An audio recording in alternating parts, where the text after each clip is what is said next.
كما يحب ربنا ويرضى جل جلاله وعم نواله. أشهد أن لا إله إلا الله وحده لا شريك له، لا نظير له ولا مثيل له. وأشهد أن سيدنا وسندنا ومولانا محمدا عبده ورسوله وأزواجه وذرياته، وبارك وسلم تسليما كثيرا كثيرا. أما بعد، فأعوذ بالله من الشيطان الرجيم. بسم الله الرحمن الرحيم.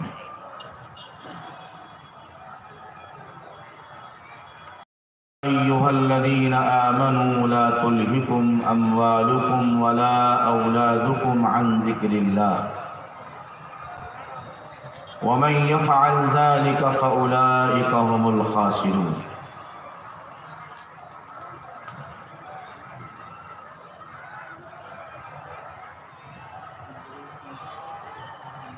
وقال الله سبحانه عز وجل: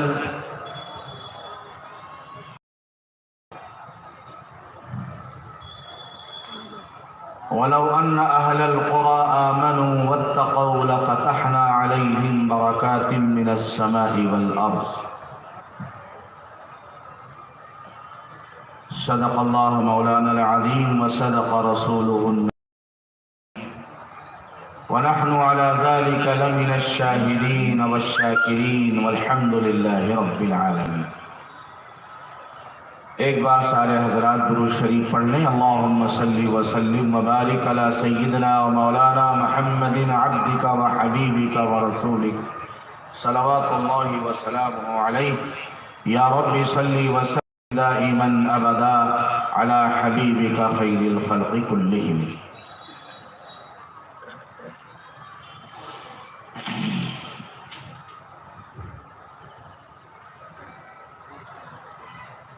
اے طائر لاہوتی، اس رزق سے موت اچھی.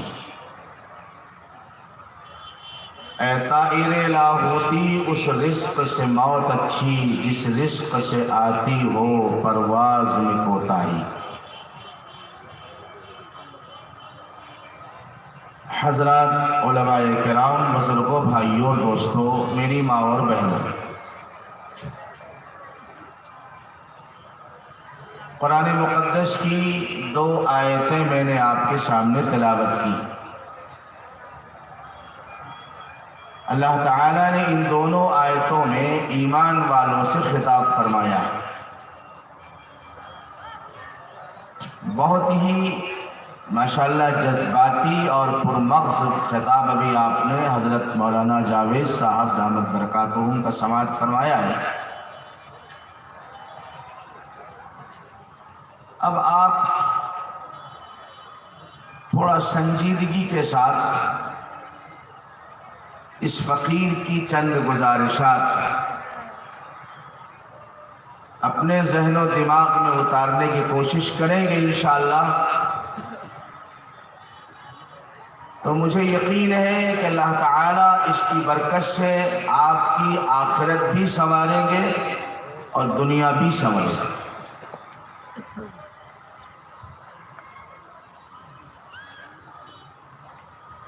کسی بھی معاملے کے اندر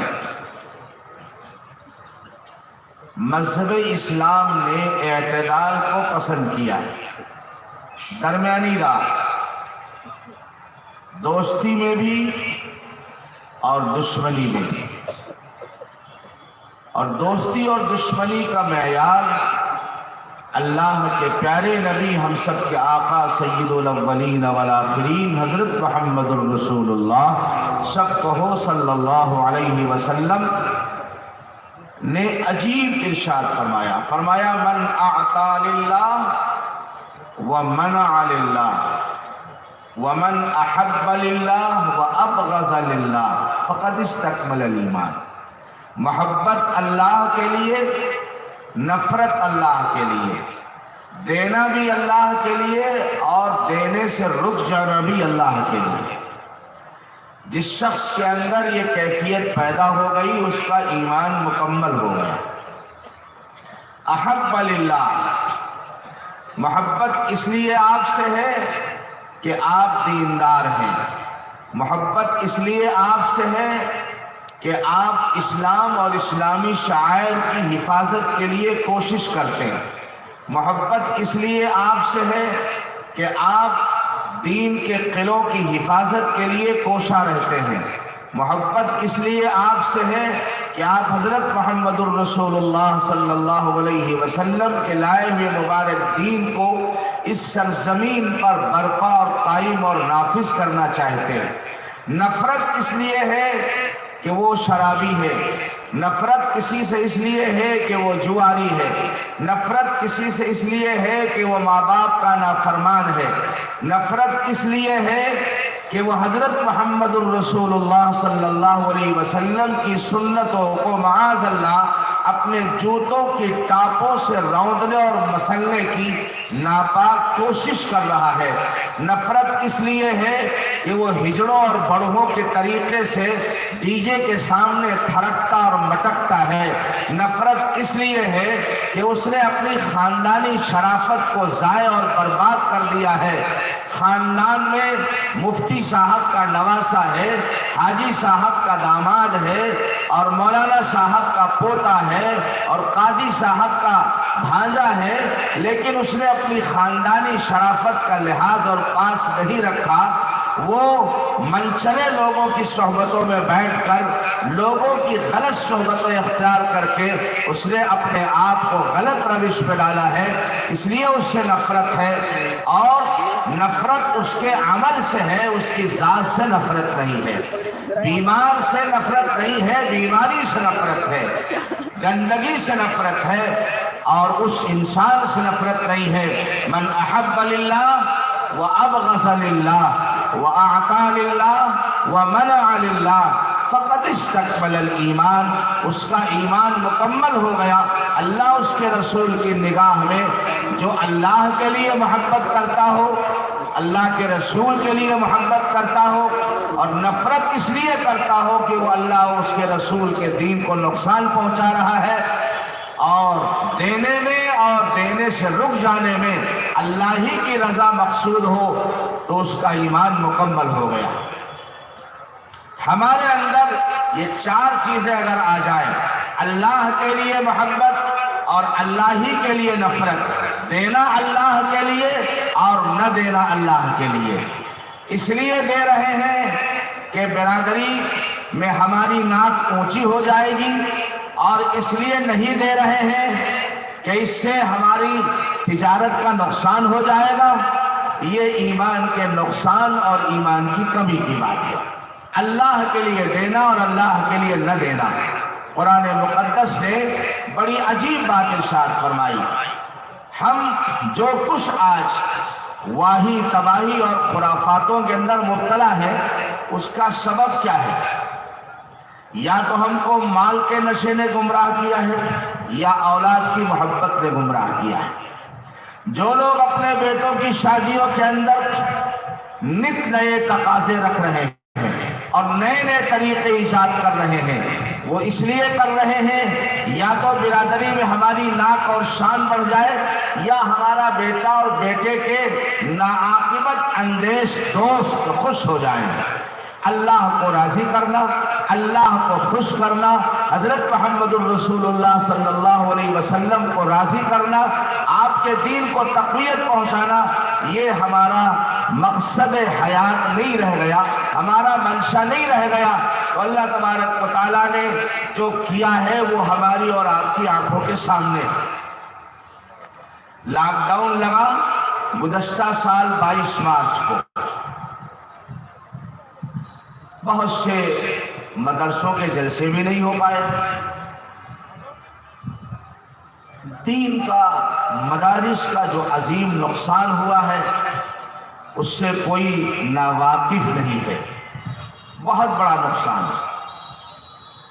یہ معلوم ہو رہا تھا کہ ہم کو کسی قید خانے میں ڈال دیا گیا ہے۔ ان دنوں کے اندر بعض لوگوں نے مجبوراً بعض لوگوں نے ہوشیاری کر کے اپنی بیٹیوں اور بیٹوں کی شادیاں کر لی. کہنے لگے بہانہ ہے، حکومت نے منع کیا ہے، زیادہ لوگوں کی دعوت نہیں کر سکتے. جہاں پر 6-10 لاکھ روپیہ خرچ ہوتا تھا وہاں 20-25 ہزار میں کام چل جائے گا. بعض لوگوں نے ہوشیاری کر کے اور بعض لوگوں نے حکومت اور پولیس کے ڈنڈے کے ڈر سے. میں آپ سے یہ کہنا چاہتا ہوں، جن لوگوں نے پولیس کے ڈنڈے کے ڈر سے بہت سادگی کے ساتھ 50 سے لڑکے کی بارات جا رہی ہے، وہ سارا نشہ اتر گیا اور آپ نے بڑی سادگی کے ساتھ 1-2 گاڑیوں میں جا کر کے وہ بھی پاس لے کر کے خاموشی سے نکاح کر لیا. یہ پولیس کے اور حکومت کے ڈنڈے کے ڈر سے آپ نے کیا، اس پر آخرت کے ثواب کا کوئی وعدہ نہیں. اگر یہی کام امام الانبیاء حضرت محمد الرسول اللہ صلی اللہ علیہ وسلم کو راضی اور خوش کرنے کے لیے سے کیا جاتا تو قسم ہے رب کائنات کی، آپ کی دنیا بھی بن جاتی. جو آپ خرچ کرنا زیادہ چاہتے تھے اور نہیں خرچ کیا وہ بھی آپ کا بچ جاتا، اور خدا تھے اللہ ان کو تمہارے قدموں میں لا کے ڈال دیتا. اور وہ کہتے حاجی صاحب جو کام آپ نے کیا ہے یہ اگر شریعت اور منشأ رسول سمجھ کر دنیا نہیں کرے گی تو کم سے کم دنیا کی مہنگائی کے ڈر سے تو ضرور کرے گی. لوگ آپ کے عمل کو دلیل بناتے اور اللہ تعالیٰ آپ کی آخرت سنوار دیتا.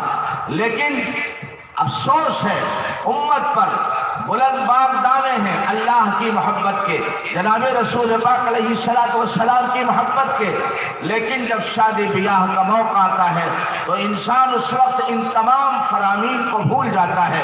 اللہ نے فرمایا قرآن مجید کا 28واں پارہ، اللہ فرماتے ہیں یا ایھا الذین آمنوا لا تلہکم اموالکم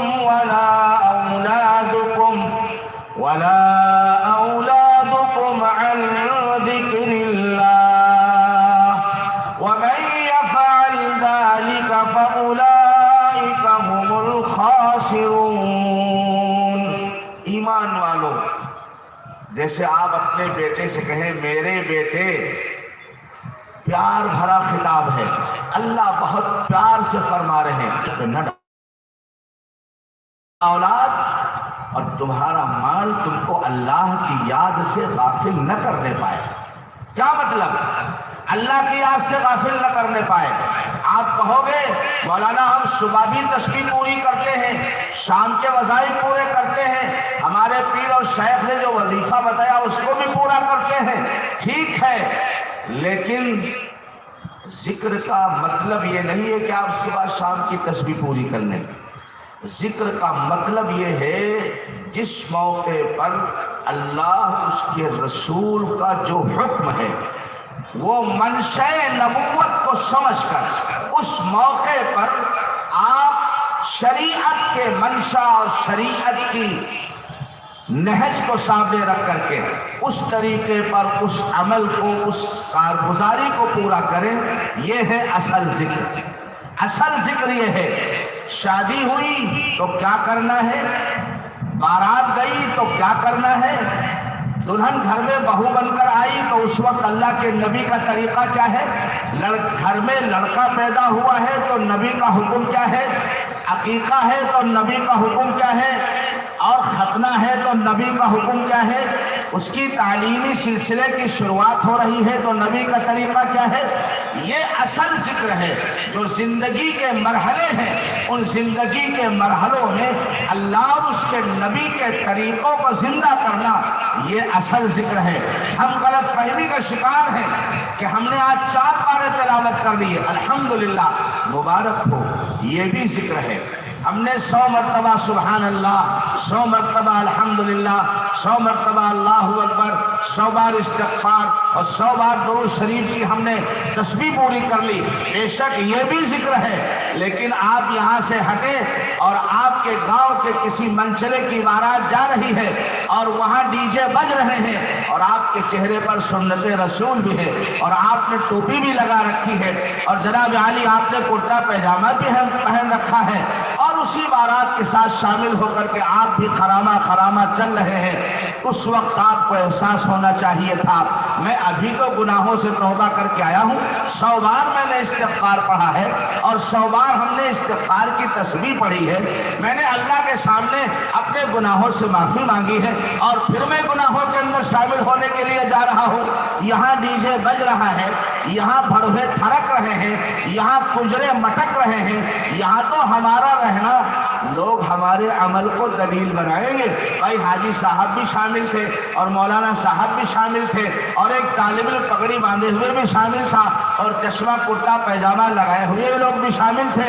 لوگ اس عمل کو دلیل بنائیں گے اور جو بے عمل لوگ ہیں وہ اس عمل کو ہر چیز کے اندر دلیل نہیں بناتے، لیکن جب گناہ میں کوئی دیندار آدمی شامل ہوتا ہے تو پھر اس گناہ والے عمل کو وہ جائز اور اچھا سمجھ کر کے آپ کے عمل کو دلیل بنا کر کے اس پر وہ عمل کرنے کی کوشش کرنا شروع کر دیتے ہیں۔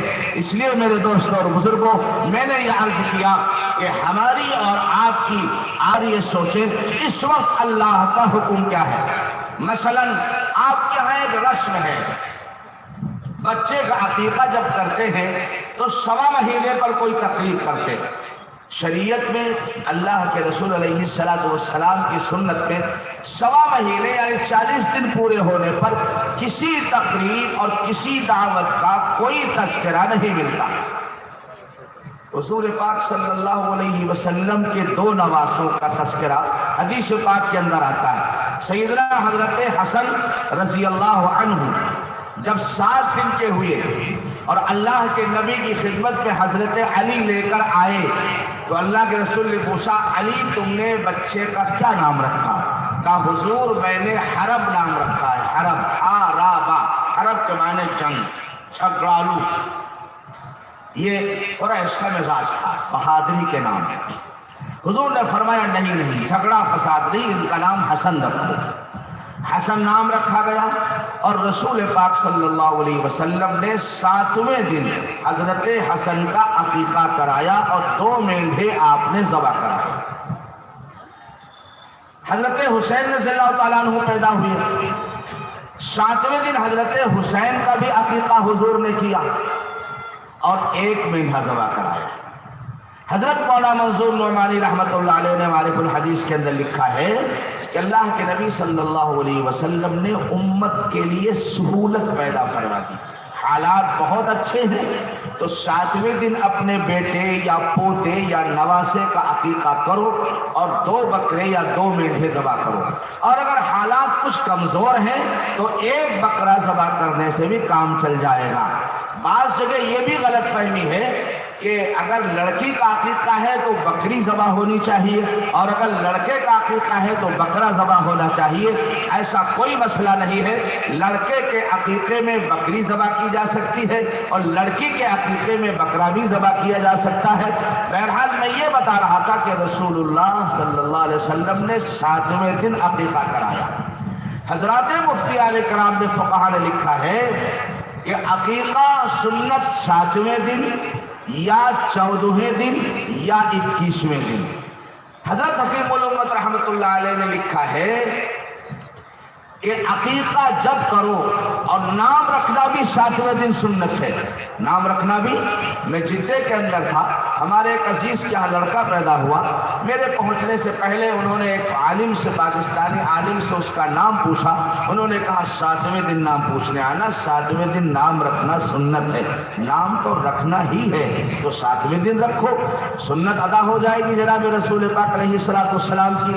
عقیقہ کرنا سنت ہی ہے تو 7ویں دن کرو یا 14 دن پہ کرو یا 21ویں دن کرو، اور اس کی ترتیب یہ ہے جس دن بچہ پیدا ہوا ہے اس سے 1 دن پہلے عقیقہ کرو گے تو انشاءاللہ 7ویں دن کا حساب ہوگا، چاہے آپ جب بھی عقیقہ کرو۔ لیکن فقہا نے لکھا ہے عقیقہ 21ویں دن تک ہی ہے، اس کے بعد گوشت خوری ہے۔ عقیقہ اصل 21 دن تک ہی ہے۔ یہ جو 40 دن پر آپ نے تقریب کا مزاج بنایا ہے، اس کی کوئی اصل، کوئی بنیاد شریعت مطہرہ کے اندر نہیں ہے، جناب رسول پاک علیہ السلام کی سنت میں نہیں ہے۔ لہذا جو کچھ آپ کو 40 دن پہ کرنا ہے، اللہ کے بندو اللہ کے رسول کی سنت کو زندہ کرنے کے لیے آپ اس کو 7ویں دن کر دو، 14ویں دن کر دو، 21ویں دن کر دو۔ اگر آپ 40 دن پر کچھ کر رہے ہیں یہ ایک بدعت ہوگی، اور اللہ کے نبی نے فرمایا من احدث فی امرنا ما لیس منہ فہو رد، جس نے ہماری شریعت میں کوئی نیا طریقہ جاری کیا وہ مردود ہے، اس کا کوئی شمار، کوئی حساب، کوئی ثواب اللہ اس کے رسول کی بارگاہ کے اندر نہیں ہے۔ اس لیے ایک تو اس رسم کو مٹانے کی کوشش کریں، دوسرے آپ کے یہاں اب تو ماشاءاللہ ولیمے کا کچھ رواج چل پڑا ہے، ورنہ بارات کے اندر آپ 400-500 آدمیوں کو لے جا کر کھانا کھلا دیتے ہو لڑکی والے کے دروازے پر، جبکہ لڑکی والے کے دروازے پر کھانے کا کوئی مسئلہ نہیں ہے۔ اللہ کے نبی علیہ السلام نے 11 نکاح فرمائے، شریعت ہماری بانجھ نہیں ہے، ہاں یہ بے اولاد نہیں ہے، نبی نے ہم کو اور آپ کو لاوارث نہیں چھوڑا ہے۔ اللہ کے نبی نے 11 نکاح فرمائے صحیح روایت کے مطابق، 11 مرتبہ آپ دولہا بن کر تشریف لے گئے، لیکن مجھے سیاہ ستہ میں نہیں، حدیث کی بڑی کتابوں میں نہیں، چھوٹی سی جنتری کے اندر کوئی دکھا دے، معمولی سی کتابچے کے اندر کہ اللہ کے نبی نے کسی لڑکی والے کے دروازے پر کھانا کھایا ہو یا ان لوگوں نے کھانے کا انتظام کیا ہو۔ میرے آقا صلی اللہ علیہ وسلم نے اپنی 4 بیٹیوں کا نکاح فرمایا، اور ان 4 بیٹیوں کے نکاح میں نبی کے دروازے پر کسی بھی لنگر اور کسی بھی کھانے کا انتظام نہیں ہوا۔ صحابہ کرام رضوان اللہ تعالی علیہ مجمعین نے ہزاروں لاکھوں شادیاں کی، حضرات اولیاء کرام نے ہزاروں لاکھوں شادیاں کی، مگر کوئی ان کے لڑکی کے دروازے پر کھانے کا انتظام نہیں ہوا۔ میں آپ کو بتاؤں تو حیرت ہوگی، حضرت مولانا سید اسعد مدنی صاحب رحمۃ اللہ علیہ کے چھوٹے بھائی حضرت مولانا سید اسجد مدنی دامت برکاتہم کا نکاح پٹنہ سے ہوا، رشتہ طے ہو چکا تھا، وہ لوگ اس انتظار میں تھے کہ 2-4 دن پہلے اطلاع ہوگی تو اپنے مخصوص اعزاء اور اقرباء کو دعوت کریں گے، اور شیرمال ہوگی اور شامی کباب ہوں گے اور عالمگیری ہوں گے اور رومالی چپاتیاں ہوں گی، اور پھر مرغ مسلم بھی ہوگا اور اونٹ مسلم بھی ہوگا، پتہ نہیں کیا کیا خواب انہوں نے دیکھ رکھے تھے۔ حضرت مولانا نے موقع ہی نہیں دیا۔ ہاں لوگ کہتے مجھے کچھ نہیں چاہیے، جہیز میں کچھ نہیں چاہیے، پھر آپ ٹرک خالی کیوں لے کر جاتے ہو؟ آپ ٹریکٹر کیوں خالی لے کر جاتے ہو؟ آپ ڈی سی ایم کیوں لے کر جاتے ہو؟ اس کا مطلب یہ ہے جھولی لے کر فقیر گیا ہے تو بھیک چاہتا ہے نا، آپ بھیک بھی نہیں چاہتے تو آپ جھولی لے کر نہ جائیے۔ آپ کی ٹرالیاں بھی جا رہی ہیں، آپ کے ساتھ ٹرک بھی جا رہا ہے، اور آپ کے ساتھ جو ہے جناب علی ڈی سی ایم بھی جا رہی ہے، اور آپ کہتے ہو مجھے کچھ نہیں چاہیے، تو پیالہ تو لے کر آپ کھڑے ہوئے ہیں تو کچھ نہ کچھ تو ڈالے گا ہی۔ جب بھکاری پیالہ لے کر کھڑا ہوگا تو کچھ نہ کچھ ڈالا جائے گا۔ حضرت مولانا پٹنہ اسٹیشن پر اتر گئے، کوئی اطلاع لڑکی والوں کو نہیں، پٹنہ اسٹیشن پہ اتر گئے تو فون کیا لڑکی والوں کو، میں آ رہا ہوں، آتے ہی نکاح ہوگا اور بغیر کھانا کھائے۔ ایسے وقت تشریف لے گئے تھے کھانے کا وقت ہی نہیں تھا، اور اتنی جلدی کوئی انتظام ہو بھی نہیں سکتا تھا، ماحضر تو ہو سکتا تھا، چائے اور بسکٹ کے سوا کچھ نہیں۔ واپسی کا ریزرویشن شام کی ٹرین سے کرا کر گئے تھے، گئے، نکاح ہوا، چائے بسکٹ ہوئی، اور اس کے بعد دلہن کو گاڑی بٹھا کر کے اسٹیشن آئے۔ کیا ہمارے بزرگوں نے کر کے دکھایا، الحمدللہ۔ یہ تو بڑے بزرگوں کی بات تھی۔ آپ کے اس مدرسے کی روح رواں حضرت مولانا ہارون صاحب نے اپنے بیٹے کا نکاح لنڈھورا کے جلسے کے اندر کیا، شاید آپ لوگوں کو معلوم ہو یا نہ معلوم ہو، سمجھے نہیں، اور کوئی بارات نہیں گئی، نکاح وہاں ہوا۔ رخصتی کے ٹائم پر صرف 3 آدمی گئے اور چائے پی کر کے لڑکی کو گاڑی پہ بٹھا کر کے لے آئے، ولیمہ کیا انہوں نے یہاں، لیکن لڑکی والوں کے دروازوں پر کھانے کا کوئی انتظام نہ تھا، نہ اس کا موقع دیا گیا۔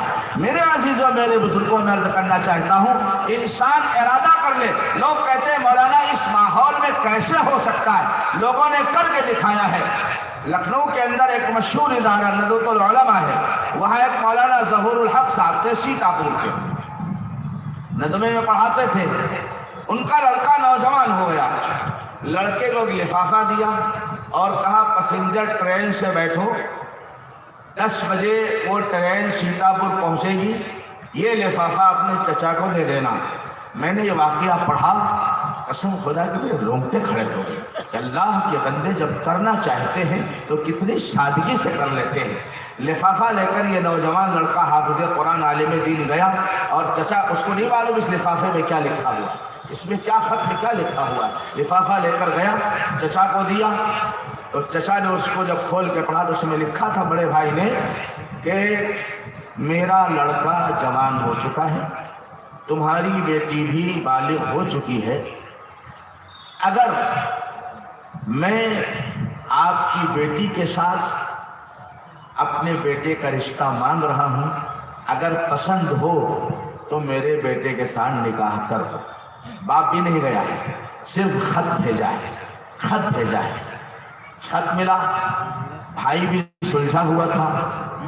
ظہر کے بعد کھانا وانا کھا کے لڑکے نے کہا کہ چچا جان اجازت دیجیے، میں واپس جانا ہے، میری شام کی ٹرین ہے۔ کہا کہاں جاؤ گے؟ عصر بعد تمہارا نکاح ہے، عصر بعد نکاح ہے۔ پہلے سے کوئی نہ بنگنی ہے، نہ رسگلے اور سموسوں کا وزن مقرر ہوا ہے، نہ کوئی بارات گئی ہے، ایک لفافے میں خط گیا ہے۔ چچا نے سوچا اس سے بہتر کیا موقع ہو سکتا ہے، اور میری بیٹی کے لیے اس سے بہتر رشتہ کیا ہو سکتا ہے کہ میرا ہونے والا داماد عالم دین ہے، حافظ قرآن ہے، اور ماشاءاللہ ہونہار ہے۔ عصر کے بعد مسجد کے اندر عصر کی نماز کے بعد اعلان ہوا، بھئی ٹھہرو، نکاح ہوگا۔ نکاح ہو گیا، سارے محلے کو پتہ چل گیا۔ جو قیمتی کارڈ چھاپ کر کے اور اس پر ہزاروں روپے برباد کر کے آپ لوگوں کو اطلاع کرتے ہیں، الحمدللہ مسجد میں 1 منٹ کے اعلان کے اندر یہ معلوم ہو گیا کہ فلاں کی بیٹی کا فلاں کے بیٹے سے نکاح ہو رہا ہے۔ نکاح عصر بعد ہو گیا، مغرب بعد پیسنجر ٹرین تھی۔ چچا نے اپنی بیٹی اور اپنے داماد کو لا کر کے تیار کر کے ٹرین پہ بٹھا دیا اور دعاؤں کے ساتھ رخصت کر دیا۔ کہا بیٹا جاؤ، اللہ تعالیٰ تم دونوں کی زندگی میں برکتیں نصیب فرمائے۔ میں اس دور کی بات بتا رہا ہوں کہ ہمارے بزرگوں نے یہ کر کے دکھایا ہے۔ میرے دوستوں اور میرے بزرگوں، ہم ذرا سوچیں اور بہت گہرے دل کے ساتھ سوچیں، ہماری ناک کتنی اونچی ہے، ہماری شان کتنی بلند ہے، ہم کتنے بڑے ہیں۔ میں کہتا ہوں ہم کتنے بھی بڑے ہو جائیں، کیا حضرت محمد الرسول اللہ صلی اللہ علیہ وسلم سے زیادہ؟ قسم خدا کی، اللہ کے نبی کی جوتیوں سے جو دھول لگی تھی، اس دھول پر اگر ہم اپنی پیشانی کو رگڑیں تو ہماری پیشانی کو فخر حاصل ہو جائے گا، بلکہ اگر ہم اپنے گندے ہاتھ نبی کی جوتیوں کو لگا دیں تو شاید ہمارے ہاتھوں کو تو تنویر اور برکت حاصل ہو جائے گی، شاید ہمارے ناپاک ہاتھوں کے لگنے سے نبی کی جوتیوں کی توہین تو ہو سکتی ہے، لیکن نبی کی جوتیوں کو کوئی فخر نہیں حاصل ہو سکتا۔ اس نبی جس کو اللہ تعالیٰ نے اتنا بلند مقام عطا فرمایا ہو کہ اللہ تعالیٰ نے جہاں کوئی فرشتہ، کوئی مقرب پیغمبر نہیں جا سکتا، اللہ نے اپنے حبیب کو عرش اعظم پہ بلایا ہو، اور عرش اعظم پہ بلا کر کے اللہ تعالیٰ نے راز و نیاز کی باتیں کی ہو اور مقام ناز عطا کیا ہو۔ اس محبوب نبی نے اگر اپنی 4 بیٹیوں کے نکاح کے اندر اپنی شان کا کوئی معاملہ ظاہر نہیں کیا، صدیق اکبر ہیں، بہت بڑی مارکیٹ کے اندر ان کا نام ہے۔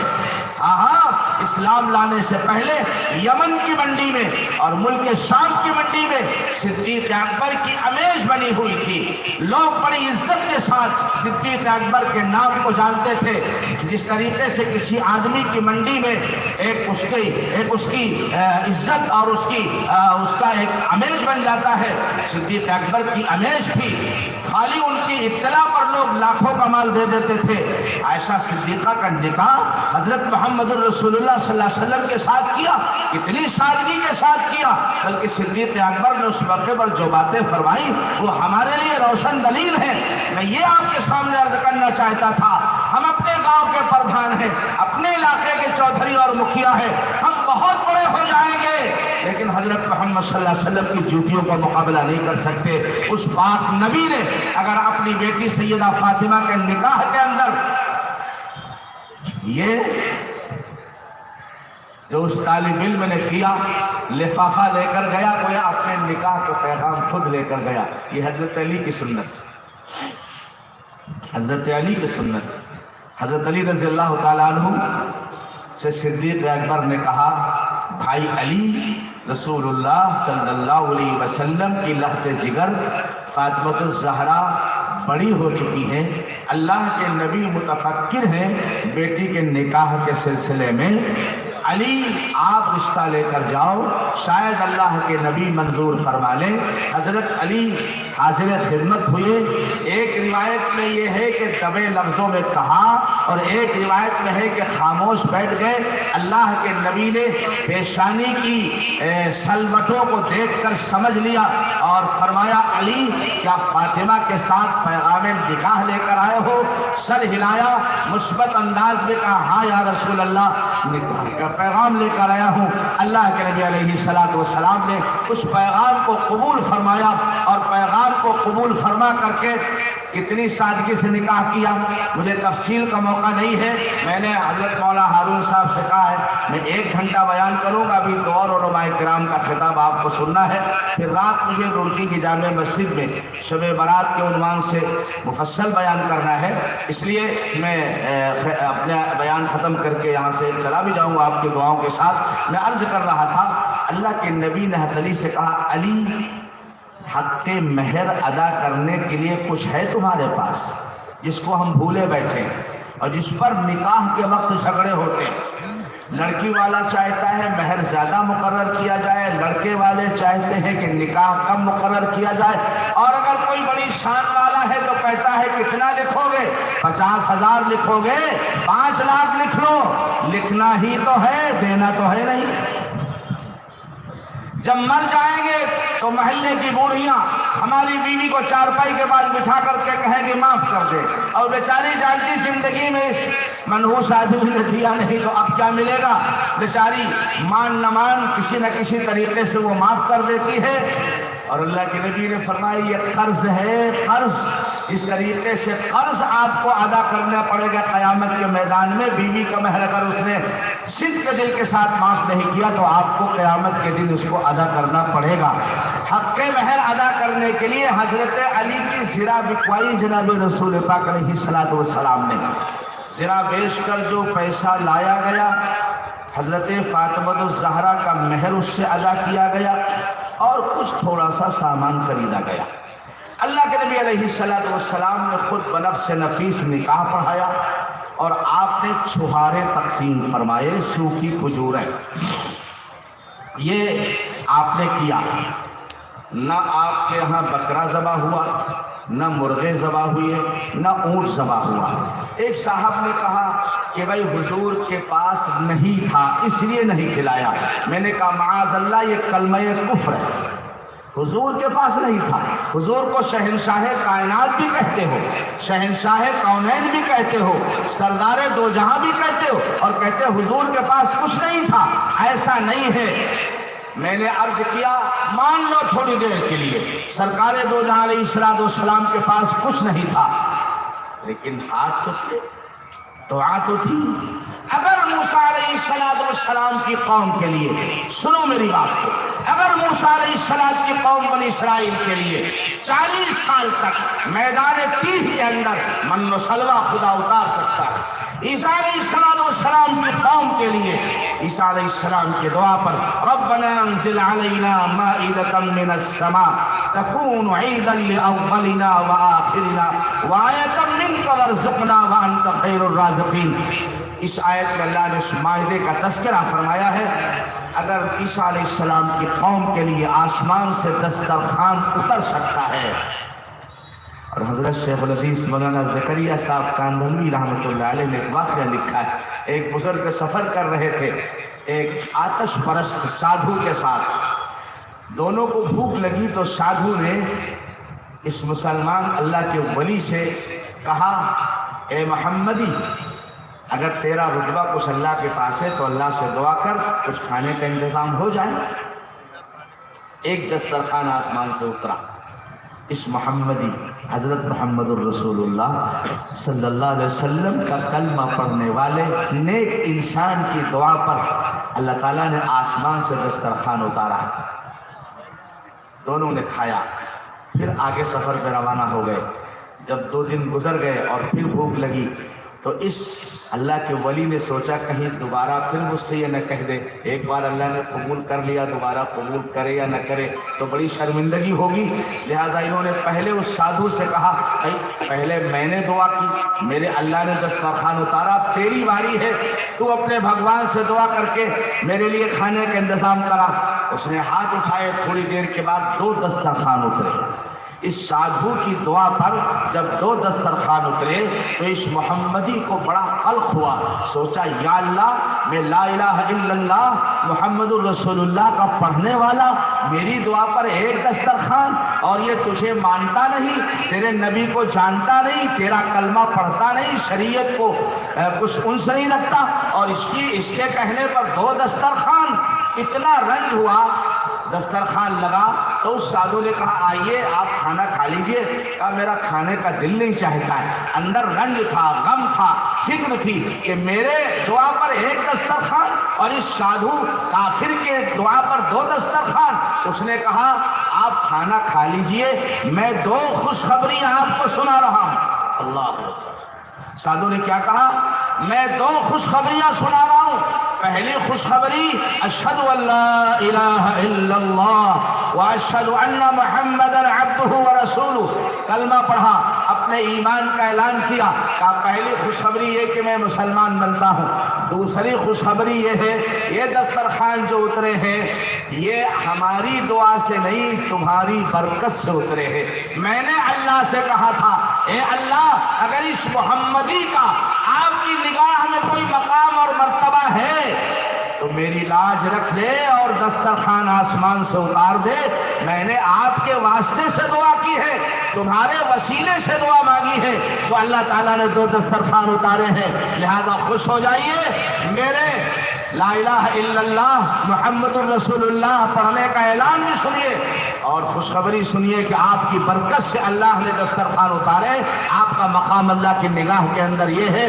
میں آپ سے یہ کہنا چاہتا ہوں جب اس ایک عام آدمی کا خدا کی نگاہ میں یہ مقام ہے کہ وہ دعا کرے تو اللہ آسمان سے دسترخوان اتار دے تو کیا خیال ہے امام الانبیاء حضرت محمد الرسول اللہ صلی اللہ علیہ وسلم اگر اپنی بیٹی سیدہ فاطمہ الزہرا کے نکاح کے اندر خدا سے اشارہ کرتے قسم ہے رب ذوالجلال کی مرغوب اور مصطفیٰ آباد کے نوجوان دوستوں میں قسم کھا کر کہہ رہا ہوں اللہ آسمان سے بریانی کی پکی پکائی دے میں جنت سے اتار دیتا.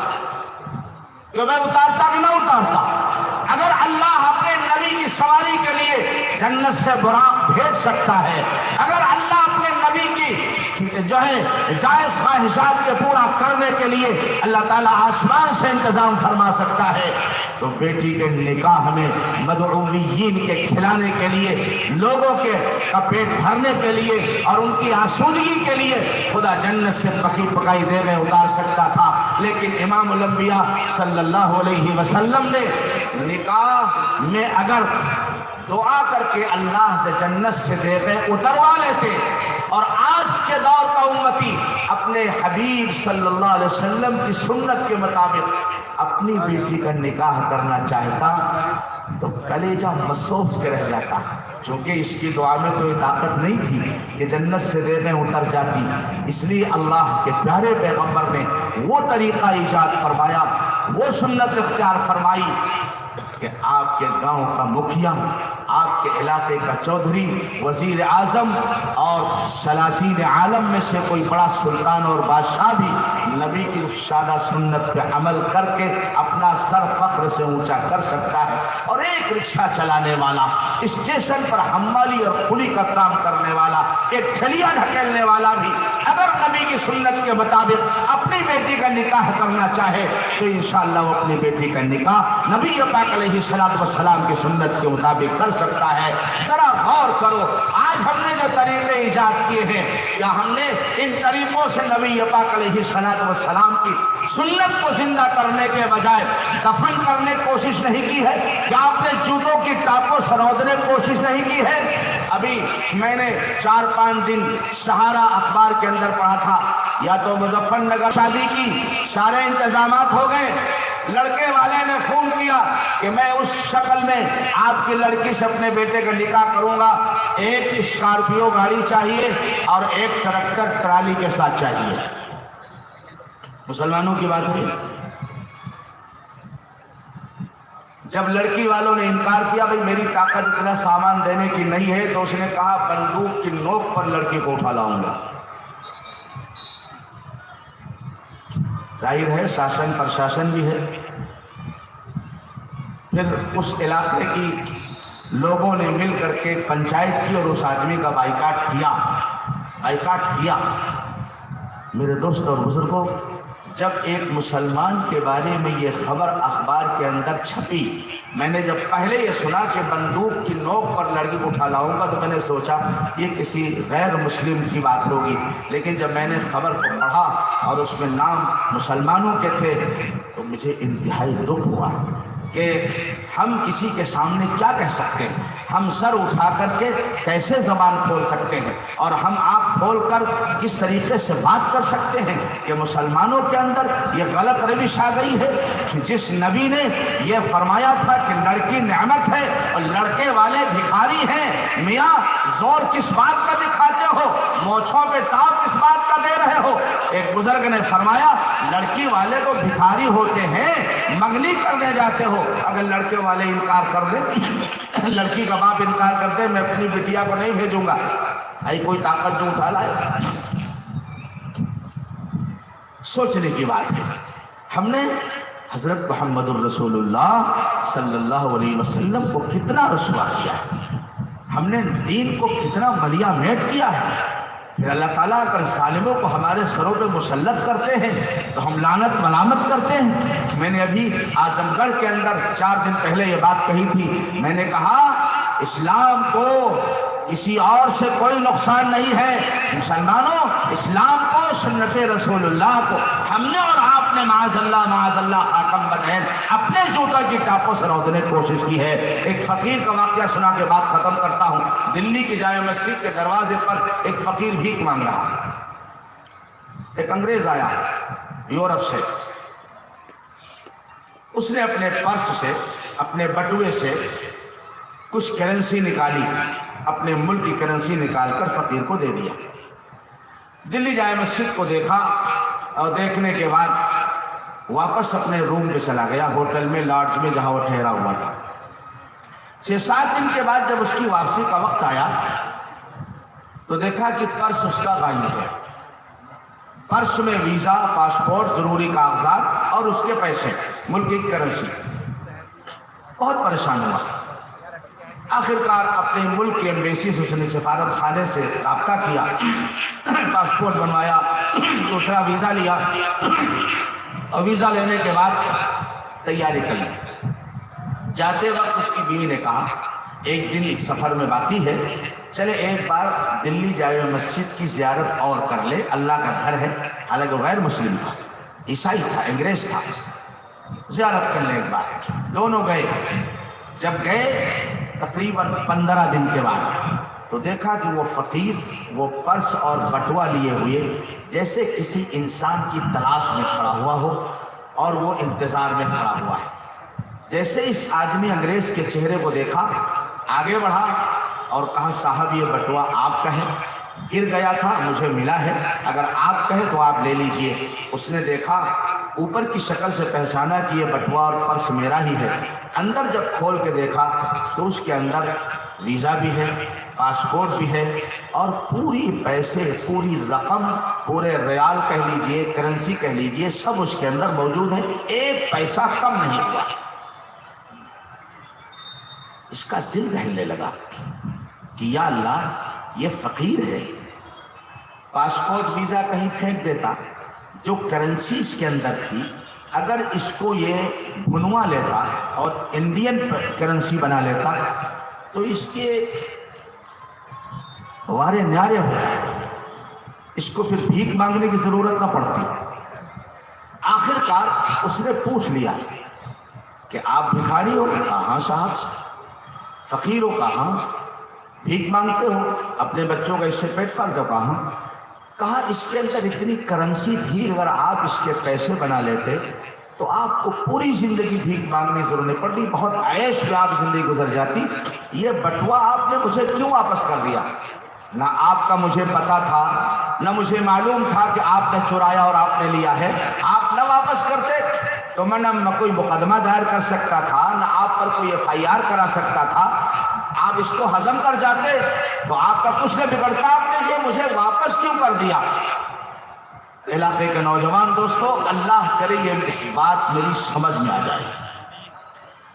اس فقیر نے جو بات کہی، اس نے کہا صاحب جو آپ کہہ رہے ہو یہ بات میرے دل میں بار بار مچل رہی ہے کہ میں اس کو ہضم کر جاؤں اور پوری کرنسی اپنے گھر میں رکھ لوں، میری زندگی میں عیش آ جائے گا، خوشیاں آ جائے گی، آسودہ زندگی ہو جائے گی، لیکن مجھے بار بار ایک اور خیال آتا ہے۔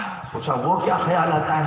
اس نے کہا قیامت کے دن حضرت محمد الرسول اللہ صلی اللہ علیہ وسلم بھی تشریف فرما ہوں گے اور آپ کے پیغمبر عیسیٰ علیہ السلام بھی ہوں گے۔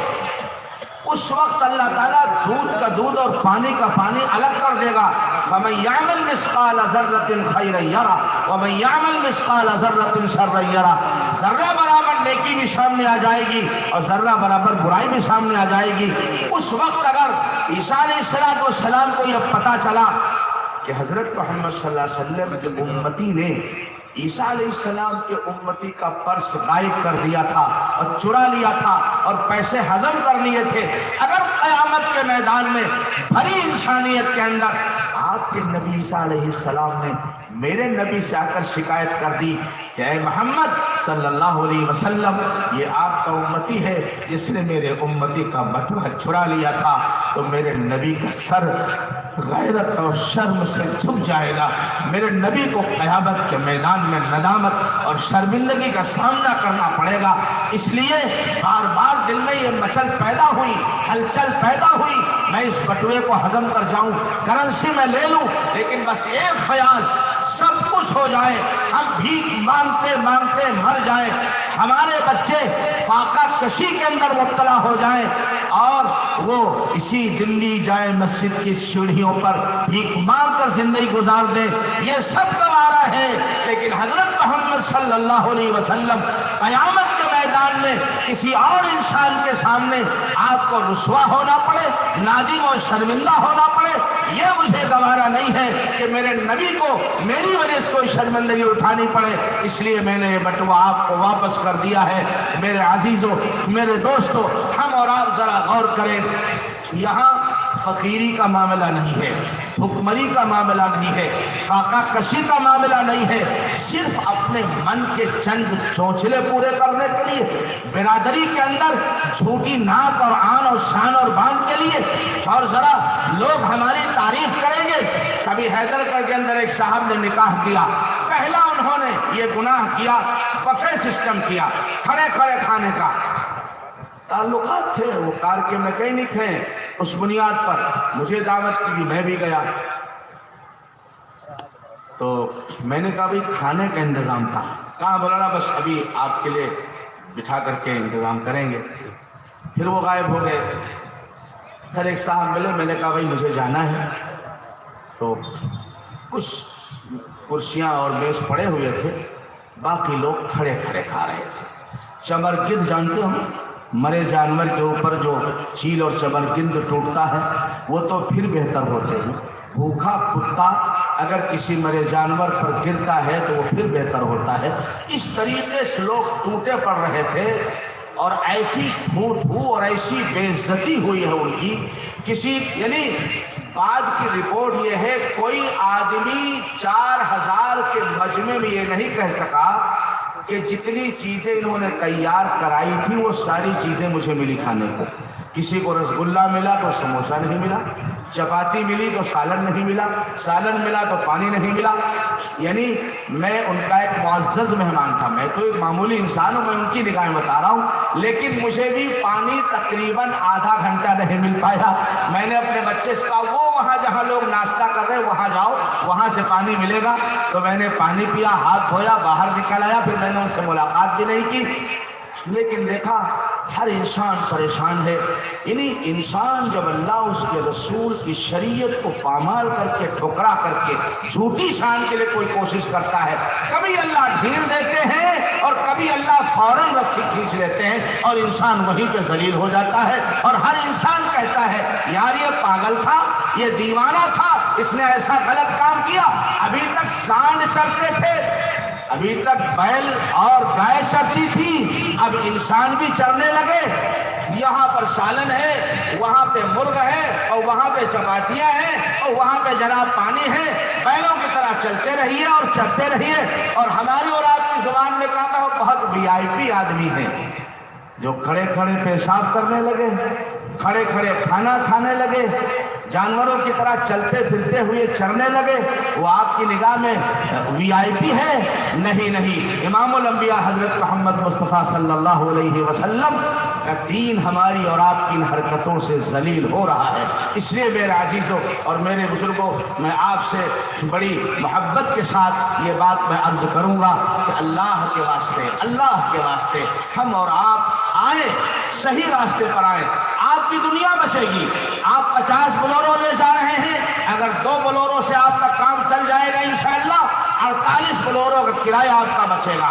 آپ 4000 آدمیوں کی دعوت لڑکی کے نکاح میں کرنا چاہتے ہیں، پہلی بات تو یہ ارادہ کر لیں کہ انشاءاللہ مسجد کے اندر نکاح کیا جائے گا۔ ہر اور کسی عالم کو آپ دعوت دیں گے، وہ آدھے گھنٹے کا بیان کرے اور نکاح پڑھائے تو سدھار انشاءاللہ اس طریقے سے پیدا ہوگا۔ اگر آپ منڈپ میں اور بڑے بڑے شادی محلوں کے اندر تقاضے کر کے ان کو سجوا کر کے وہاں شادی بیاہ کریں گے، الحمدللہ تحریکیں چلتی ہیں اتر پردیش سے، عجیب بات ہے۔ احیاء سنت کی تحریک حضرت مولانا شاہ ابرار الحق صاحب رحمۃ اللہ علیہ نے ہردوئی سے چلائی، تصحیح قرآن کی تحریک چلی، تبلیغ کی تحریک چلی، سمجھے نہیں بھائی؟ مظفر نگر کاندھلا UP کے اندر ہے نا، ساری تحریکیں UP سے چلی، قبول کیا ساؤتھ والوں نے۔ میں مدراس کے قریب ترچی ایک شہر ہے سمندر کے ٹاپو میں، ایک نکاح کے اندر وہاں گیا، مسجد کے اندر نکاح۔ ہم اور آپ علماء سے محبت کرتے ہیں الحمدللہ، لیکن مانتے نہیں، ماننا پڑے گا۔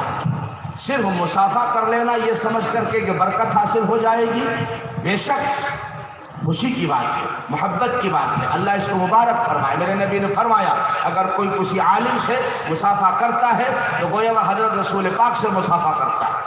اگر عالم سے مصافحہ کرتا ہے وہ اللہ کے پیغمبر سے مصافحہ کرتا ہے۔ کسی عالم کے مجلس کے اندر بیٹھتا ہے وہ نبی کے مجلس کے اندر بیٹھتا ہے۔ لیکن یہ برکتیں مبارک ہوں، لیکن ساتھ ساتھ ماننا پڑے گا۔ وہاں کے علماء نے طے کر دیا نکاح مسجد کے اندر ہوگا، اور جو وقت آپ نے کارڈ کے اندر لکھا ہے، ایک جماعت ہے، ایک کمیٹی ہے، اس کمیٹی نے قاضیوں کو پابند کر دیا ہے، اگر 10:15 بجے نکاح مسجد میں آپ نے طے کیا ہے، قاضی صاحب 10 بجے پہنچ جائیں گے پورا دفتر مکمل کر کے۔ 10:15 بجے دولہا آیا نکاح ہو جائے گا، اگر دولہا نہیں آیا 10:30 تک 15 منٹ قاضی صاحب انتظار کریں گے، اس کے بعد قاضی صاحب اٹھ کے چلے جائیں گے۔ اب آپ اگر مسجد پہنچے، آپ کا نکاح کوئی مائی کلال پڑھا نہیں سکتا، اس کو برادری سے نکال دیا جائے گا، اس کو شہر بدر کر دیا جائے گا۔ اس کمیٹی نے یہ طے کر دیا۔ اب آپ جائیے دوبارہ متولی صاحب کے پاس، کمیٹی صدر صاحب کے پاس، درخواست دیجئے مجھ سے فلاں عذر کی وجہ سے تاخیر ہو گئی ہے، آپ میرے نکاح کا وقت مقرر کریں۔ اب متولی صاحب کی مرضی ہے، عصر کے بعد مقرر کریں، مغرب کے بعد مقرر کریں، اس وقت تک آپ بیٹھے رہیے، نہ کھانا ملے گا نہ ناشتہ ملے گا۔ لہذا ہر آدمی وقت پہ پہنچ جاتا ہے، وقت پہ نکاح ہو جاتا ہے، آدھے گھنٹے کا بیان ہوتا ہے، بڑی سادگی کے ساتھ۔ ظاہر مسجد میں نکاح اگر ہونا ہے تو نہ ڈی جے ہوگا، نہ تھرکنا ہوگا، نہ مٹکنا ہوگا، نہ سموسوں اور رسگلوں کی لڑائی اور جھگڑے ہوں گے، نہ بوتلوں کے لیے سائز مقرر کیا جائے گا، سادگی کے ساتھ ہوگا۔ اللہ کے نبی علیہ السلام کی سنت جتنا زیادہ زندہ ہوگی، یاد رکھیے میں آپ کے قرآن کے آیت کے حوالے سے 1 منٹ کی بات عرض کر کے بات ختم کر رہا ہوں۔ اللہ نے فرمایا تھا وعد اللہ الذین آمنوا منکم وعملوا الصالحات لیستخلفنہم فی الارض۔ اللہ کا وعدہ ہے کہ جب ایمان والے ایمان اور اعمال صالحہ کی میز پر آ جائیں گے۔ اعمال صالحہ کسے کہتے ہیں؟ آپ کا ختنہ نبی کی سنت کے مطابق، آپ کے نواسے کا عقیقہ نبی کی سنت کے مطابق، آپ کے بیٹے کا ڈولا اٹھ رہا ہو نبی کی سنت کے مطابق، آپ کی بیٹی کا ڈولا اٹھ رہا ہو نبی کی سنت کے مطابق، یہ ہے عمل صالح۔ فرمایا عمل صالح اور ایمان جب آئے گا تمہارے اندر تو اللہ کیا کریں گے؟ ہاں، یہ جو بیل اور گائے گھوم رہی ہے نا حکمراں من کر کے، اللہ تعالیٰ فرماتے ہیں لَيَسْتَخْلِفَنَّهُمْ فِي الْأَرْضِ، ہم اس زمین کی خلافت اور حکومت تمہارے حوالے کریں گے۔ اور اللہ نے کر کے دکھایا۔ کون تھے فاروق اعظم؟ اونٹوں کے چرانے والے۔ کون تھے ابوبکر صدیق؟ کون تھے عثمان غنی؟ کون تھے علی مرتضیٰ؟ اللہ اکبر۔ کون تھے ابو ہریرہ جو کتان کے کپڑے سے ناک صاف کر رہے اور کہتے ہیں بخ بخ یا ابا ہریرہ، تیرے بھی کیا مزے ہیں۔ ایک وہ دن تھا کہ کھانے کے لیے فاقہ زدہ تھا اور اپنے پیٹ کو زمین سے چمٹا کے لیٹا ہوا تھا، زمین کی ٹھنڈک سے پیٹ کو کچھ ٹھنڈک حاصل ہو جائے، اور آج تیرے یہ مزے ہیں کہ کتان اور ریشم کے کپڑے سے ناک صاف کر رہا۔ اللہ نے حضرت عمر کو حکومت عطا فرمائی، صحابہ کرام کو حکومت عطا فرمائی، بنیاد پر وہ اعمال صالحہ ہمارے اور آپ کی زندگی میں آ جائیں انشاءاللہ۔ اللہ تعالیٰ یہ حکومت، یہ پردھانی، یہ چیئرمینی، یہ وزارت عظمیٰ، یہ منسٹری اللہ پھر اپنے نیک بندوں کے حوالے فرما دیں گے۔ وعد اللہ الذین آمنوا منکم وعملوا الصالحات لیستخلفنہم فی الارض۔ جس چیز کا انتظار آپ کر رہے ہو اللہ اس وعدے کو پورا فرمائے گا، لیکن شرط یہ ہے ہمیں اور آپ کو بیدار جاگنا پڑے گا، کوشش کرنی پڑے گی۔ اور سب سے بڑی بات ہاتھ سے روک دے، نہیں ہوگا یہ، ہٹو یہاں سے۔ فَإِن لَمْ يَسْتَطِعْ فَبِلِسَانِهِ، اور اگر ہاتھ سے روکنے میں فساد کا اندیشہ ہے تو زبان سے کہہ دے یہ غلط کر رہے ہو، یہ غلط کر رہے ہو۔ اور تیسری بات فرمائی فَإِن لَمْ يَسْتَطِعْ فَبِقَلْبِهِ، اور اگر زبان شر فساد کا اندیشہ ہے تو اس کو دل سے برا سمجھو، اور جو انسان دل سے کسی چیز کو برا سمجھے گا وہ وہاں پہ نہیں رہے گا، وہاں سے ہٹ جائے گا۔ دل سے برا سمجھے گا، کھانے کا ڈھیر لا کے ڈال دیا جائے۔ ایک بدبو ہے، جہاں گناہ ہو رہا ہو وہاں دیندار اگر بیٹھا ہے صرف اس لیے کھانا مل جائے گا، ہم ایسے کھانے پہ لعنت ہے، یا نکاح پڑھانے کی فیس مل جائے گی ایسی فیس پر لعنت ہے، ایسے نذرانے پہ لعنت ہے۔ نہیں چاہیے ہم کو، فاقہ کشی کر لیں گے، ہمارے بچے انشاءاللہ لیں گے، کھلیا ڈھکیل لیں گے، رکشہ چلا لیں گے، مگر جب تک ان آنکھوں میں روشنی باقی ہے اور سینے میں ایمان کی رمق باقی ہے، حضرت محمد صلی اللہ علیہ وسلم کے دین کو پامال انشاءاللہ نہیں ہونے دیں گے۔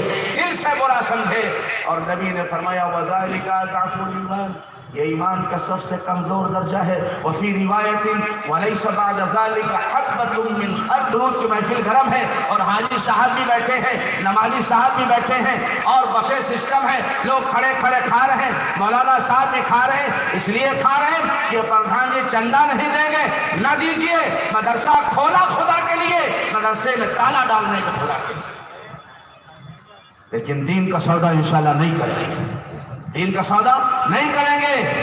زبان سے روکیے، ہاتھ سے روکیے، ورنہ کم سے کم آخری درجہ ہے آپ اٹھ کر چلے آئیے۔ 10 آدمی کہیں میاں کرسی میز کا انتظام کرو تو کھائیں گے، کھڑے کھڑے نہیں کھائیں گے۔ انشاءاللہ دوبارہ ہر ایک انسان کو عقل آ جائے گی کہ بھیا بیٹھ کر کھائیں گے، کھڑے ہو کر نہیں کھائیں گے، بیکار یہ سسٹم مت کرو، سمجھے نہیں اس کے اندر گناہ بے لذت ہے، لہٰذا لوگ اس سے بھی روکنے کی کوشش کریں گے۔ آپ ڈیجے والی بارات میں جانے سے انکار کر دیجئے، آپ کہیے میں نہیں شریک ہوں گا، انشاءاللہ 50% کمی آ جائے گی، 50% کمی آ جائے گی۔ صرف سے اور دعاؤں پر آمین کہنا الحمدللہ بہت اچھی چیز ہے، لیکن کام اس سے نہیں چلے گا۔ مضبوط ارادے کے ساتھ ہمیں اور آپ کو ڈٹنا اور کھڑے ہونا پڑے گا، ورنہ پھر سن لو نبی نے فرمایا یہ داڑھیاں اور یہ چہرے، یہ شیروانی، یہ عمامہ اور یہ موزے اللہ کے عذاب اور گرفت سے بچانا چاہیے۔ یہ تسبیح نہیں بچا پائے گی، یہ قرآن کی تلاوت نہیں بچا پائے گی، یہ ہمارا جو ہے سر ہلانا اور نعرے لگانا یہ بچا نہیں پائے گا۔ وَلَيْسَ بَعْدَ ذَلِكَ حَبَّةٌ مِّنْ خَرْدَلٍ مِّنَ الْإِيمَانِ، اگر انسان کسی نکیر، کسی منکر، کسی برائی، کسی گناہ کو دل سے بھی برا نہیں سمجھ رہا ہے، نبی فرماتے اب ایمان کا کوئی ذرہ سینے کے اندر باقی نہیں۔ یہ سب دکھاوا ہے، لاشیں بے جان ہے جو چل رہی ہے، ایمان اندر نہیں رہ گیا ہے۔ اس لیے میرے عزیزو، میرے دوستو، اللہ تعالیٰ ہم سب کو عمل کی توفیق دے، ہم سب کوشش کریں، ارادے کریں کہ انشاءاللہ جس طریقے سے اگر حضرت شیخ الاسلام نے کر کے دکھایا، حضرت مولانا زکریا صاحب نور اللہ مرقدہ نے اپنی بیٹیوں کا نکاح سادگی سے کر کے دکھایا، سمجھے نہیں، اور علماء کرام نے کر کے دکھایا، انشاءاللہ ہم بھی کر کے دکھا سکتے ہیں۔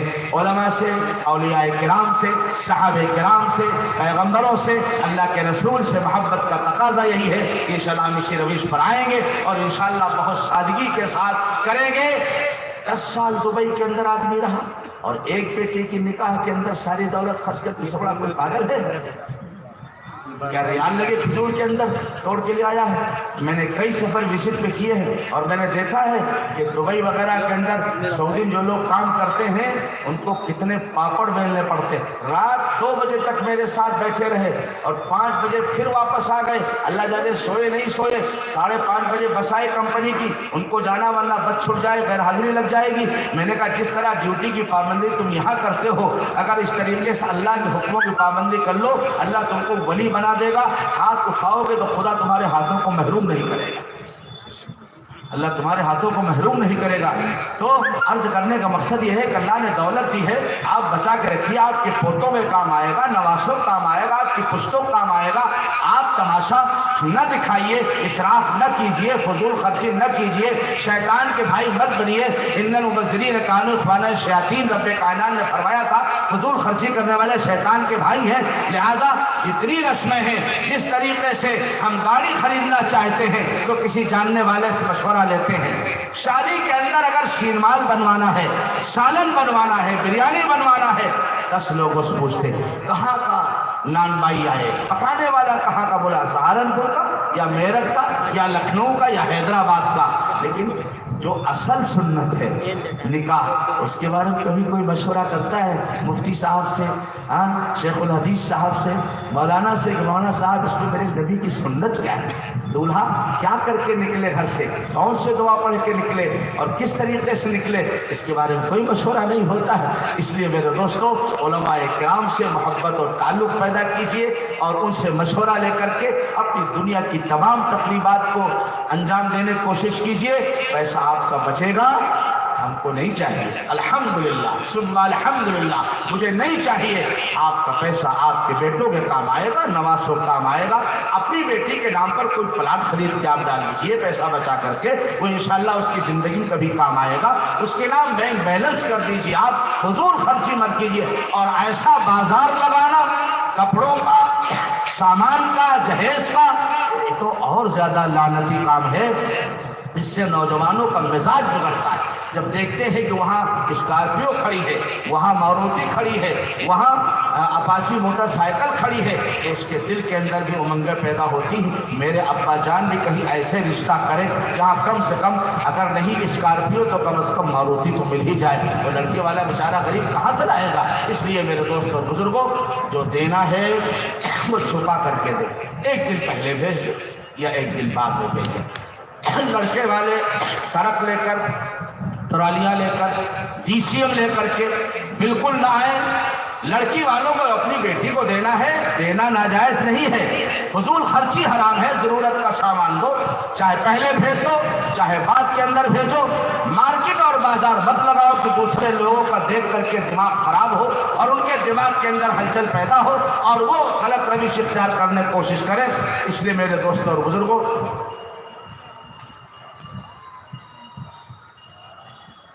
الحمدللہ میں اپنی بات کو ختم کر رہا ہوں یہ کہتے ہوئے میں نے بڑے درد کے ساتھ چند باتیں کی ہیں، وقت گزاری میں نے نہیں کی ہے، باتیں تو بہت ہیں، واقعات بہت ہیں، لیکن بس چند باتیں آپ کے ذہن میں رہیں انشاءاللہ۔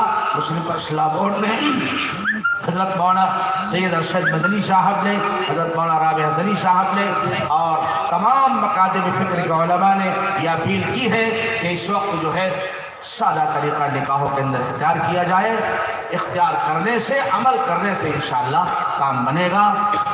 یقین حکم عمل پیہم محبت فاتح عالم جہاد زندگانی میں یہی مردوں کی شمشیر ہے۔ اللہ تعالیٰ اس جلسے کو قبول فرمائے۔ ایک بات، یہ بلڈنگ بنی تو میں اس وقت نہیں آیا، آج جب میں نے اس بلڈنگ کو دیکھا قسم اللہ کی مجھے بہت خوشی ہوئی، مجھے بے پناہ مسرت ہوئی، اور میں اس پورے علاقے کے اپنے دوستوں کو، پردھانوں کو، چودھریوں کو، بگی والوں کو، ٹریکٹر والوں کو، ٹرک والوں کو، سب کو مبارکباد پیش کرنا چاہتا ہوں، اور یہ پورے ملک کے اندر کہتا ہوں جو جذبہ دین کے نام پر خرچ کرنے کا اللہ نے آپ کو دیا ہے وہ ہر جگہ نہیں ہے، ہر جگہ نہیں ہے۔ الحمدللہ اتنی بڑی بلڈنگ۔ اب میں نے مولانا سے ایک بات کہی تھی کہ مولانا تھوڑا اس کے اندر جدت لائیے، ہمارے اکابر کا تو سادہ طریقہ رہا، لیکن اس وقت ہم کو ضرورت ہے کہ ہمارے مدرسے میں پروفیسروں کے بچے بھی پڑھنے کے لیے آئیں، ڈاکٹر صاحب کے بچے بھی آئیں اور انجینئر صاحب کے بچے بھی آئیں۔ میں نے مولانا سے کہا اب آپ چٹائیوں پر بچوں کو لٹانے کا نظام ختم کر کے تخت ڈلوائیے، اور تخت ڈالے جائیں تو اس پہ کلاس نہیں چل پائیں گے، لہذا کلاس کے لیے الگ کمرے ہو اور لیٹنے کے لیے الگ کمرے ہوں، تو انشاءاللہ آنے والا جب دیکھے گا کہ ہمارے بچوں کے لیٹنے بیٹھنے کا، کھانے پینے کا انتظام بہت خوبصورت ہے، تو انشاءاللہ مولویوں کے بچے تو آئیں گے ہی، لیکن پروفیسر صاحب کے بچے بھی آنے چاہیے، لیکچرار صاحب کے بچے بھی آنے چاہیے، ڈاکٹر انجینئر صاحب کے بچے بھی قال اللہ قال رسول کی صدائیں بلند کرنے کے لیے آنے چاہیے۔ اس لیے آپ اور ہمت ارادے کریں، یہ بلڈنگ آپ کو مبارک ہو، پورے علاقے کے لوگوں کو مبارک ہو، یہ میدان مبارک ہو، آپ حضرات کی محنتیں مبارک ہو، اور جو دین کے نام پہ خرچ کیا ہے اللہ آپ کے لیے مبارک فرمائے۔ آپ غافل نہیں ہیں، الحمدللہ دین کے کاموں میں تعاون کرنے سے غافل نہیں ہیں، لیکن ایک غفلت آتی شادی کے ٹائم پر، خدا کے لیے وہ شادی کے ٹائم جو غفلت کا شیطان آپ کے سر پہ خناس کے طور پر سوار ہوتا اس کو اتار دو، پورے ملک کے لیے خدا انشاءاللہ اتراکھنڈ کو، میرٹھ، مظفر نگر، سہارنپور کو انشاءاللہ پھر مثال بنائے گا۔ حضرت مولانا الیاس صاحب رحمت اللہ علیہ نے ایک تحریک چلائی تھی، وہ عالمی تحریک بنی، آج آپ سب مل کر ایک تحریک چلاؤ، انشاءاللہ نکاح سادگی سے کریں گے، اس شان جھوٹی شان کے خناس کو دور پھینک دیں گے، انشاءاللہ یہ عالمی تحریک بن جائے گی۔ اللہ تعالیٰ قبول فرمائے۔ وآخر دعوانا ان الحمدللہ رب العالمین۔